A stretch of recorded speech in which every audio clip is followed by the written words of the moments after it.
Hoy presentamos La búsqueda, un cuento de Josué Fernández Matamoros.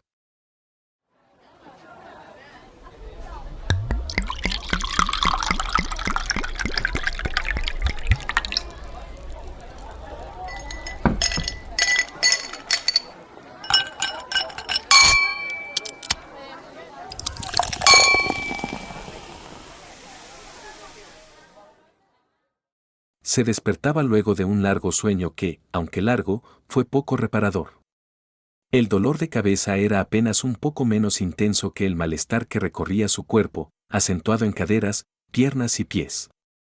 Había pasado varias horas caminando antes de llegar a ese destino, rastreando sus orígenes. Cualquier pista sobre su nacimiento o sus primeros años, o alguna pista que le permitiera saber algo sobre su familia habría valido el largo peregrinar y el dolor físico, pero sobre todo emocional, que traía consigo casi desde que tenía conciencia. Despertó más por inercia que por gusto. Luego de una noche como la que pasó hubiera deseado abrir los ojos un poco más tarde, y posiblemente sabiendo algo más sobre sí mismo, un poco más de lo que apenas sabía de sí. ¿Quién puede gozar de una noche de múltiples encantos al lado de una experimentada mujer y despertar del todo enfadado? Y a pesar de ello, y aún excitado, a sus molestias físicas y emocionales se sumaba el ligero malestar de no encontrar a su lado, en la cama, a aquella mujer con la que tan bien la había pasado. De la que tanto y con la que tanto disfrutó. De algo estaba seguro, se conocía poco siendo un extranjero en su propio territorio, un algo ajeno a su propio cuerpo, un desconocido, pero de momento la atención debía centrarse más que en su propia búsqueda. En la búsqueda de aquella mujer. Había encontrado a la que parecía ser un personaje dentro de la comunidad, una líder a su manera, y era necesario, además de recompensarle, aproximarse a ella más allá del furor carnal, ganándose su confianza y, quizás, obteniendo de esta proximidad información desde la cual, posiblemente, empezara a encontrarse. Daba la impresión de que todos en la región la conocían, casi como se le conoce a una celebridad, y de que ella los conocía a todos. Varios murmuraban que era buena en su oficio, y ninguna persona dudaba que era mejor como mujer. Reconocida, que conocía bien a su pueblo y que, según creía, se reconocía también. 6 años atrás había regresado a esa tierra, con su madurez a cuestas.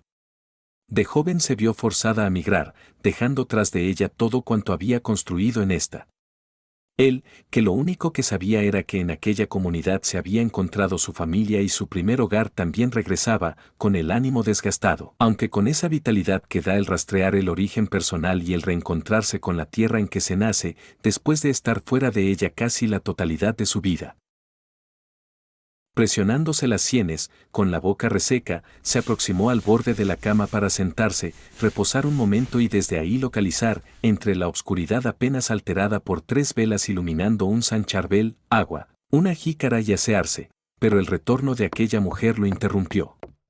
Bella como en la noche, o quizás más, se le presentó luego de abrir la portezuela que apenas se sostenía por lo vieja que era.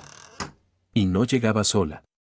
La acompañaban algunos alimentos para merendar que compartió con él, para después, con prisas al darse cuenta de la hora, apurarlo a abandonar la habitación que era prestada casi exclusivamente para su arte. Aquella oportunidad que tenía de procurarse información que le acercara a su origen familiar parecía perdida, por lo que, luego de entregarle los billetes suficientes según lo acordado, seguido de un «gracias», se limpió los restos de pan sobre los labios, la detuvo solo unos minutos, como según le dijo, y empezó a relatar su condición. Era un veinteañero que había pasado casi la mitad de su vida rastreando de dónde venía, y con ello, quién era. No entró en demasiados detalles, y ella no los pidió. Ni siquiera lo miraba. En realidad, estaba acostumbrada a que de vez en vez, quienes la frecuentaban le hablaran sobre sus fatídicas relaciones. Por alguna razón, cuando fue más personal la conversación girándose se apartó. Sentada en la cama ahora le daba la espalda mientras fumaba, pero le escuchaba atentamente aunque, por su aspecto, su mirada perdida y pobre expresión se podía afirmar lo contrario. Y él así lo creía. Se encontraba extrañamente reflexiva. Veía reflejada en esas palabras de alguna manera su historia. El odio en que se tornó el amor de aquel que juró amarla, y la guerra que azotó por aquellos años el pueblo la obligaron a partir dejando todo cuanto le pertenecía, incluyendo a su familia.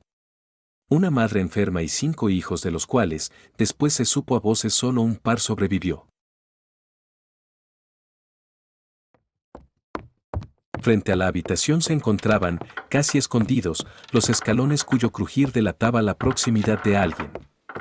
El último de los silencios que inundaban cada cierto tiempo aquella habitación se interrumpió para, segundos después, ser rematado con el llamado a la puerta y un grito que buscaba por su nombre a la mujer que seguía reflexiva adentro. El nombre, en voz de otra mujer, se repetía no habiéndose percibido inmediatamente.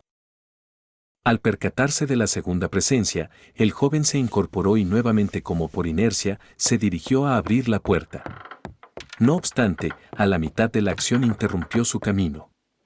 Sus pasos se enlentecieron y su conciencia se enfrió al darse cuenta de que, nuevamente, el destino parecía empeñarse en que, por alguna razón, quizás ahora más que antes, dejara de preguntarse de dónde venía y quién era.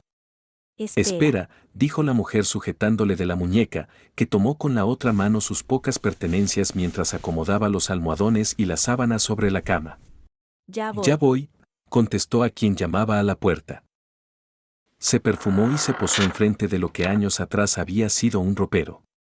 Ante su espejo, apenas dibujada por unos hilos de luz, a los cuales ya estaba acostumbrada, delineó su boca con labial mientras alentaba al joven a que, si quería, podría visitarla con cierta regularidad durante su estancia en el pueblo. Una fórmula común para despedirse de quienes la frecuentaban y que sin embargo, en esta ocasión, por alguna razón, se escuchaba diferente. Una colega bastante mayor, que era también compañera de alegrías y de penas, se encontraba detrás de la puerta. En realidad, se trataba de aquella que había iniciado en el oficio a la mujer. La conocía y la apreciaba desde niña, siendo igualmente amiga y compañera de su madre hasta los últimos días de su vida. Aquella confidente que la alentó a abandonar las violencias en medio de las que se encontraba y quien, a su regreso al pueblo, nuevamente la acogió. Ya voy, desde dentro se escuchó. Se despedían el joven y la mujer, quien le había prometido a este que, tan pronto obtuviera alguna información que pudiera interesarle se la comunicaría, recomendándole que se acercara a algunas autoridades en la región. Repasando una larga lista. Mencionó, entre otros, al sacerdote, y que de paso se aproximara a las damas del coro quienes, como el padre, casi se contaban dentro del inventario del templo. Al dueño de la botica del centro, en quien ponía su esperanza una parte importante de los vecinos. Bastaría incluso con situarse a las afueras de su local para enterarse de algunas de las novedades del pueblo, y algo similar comentó del doctor, del panadero y del profesor. Quizás ellos sean más útiles que yo, modestamente terminó. Espero de verdad poder volver a verte, concluyó él, para cederle el paso a ella camino a la puerta.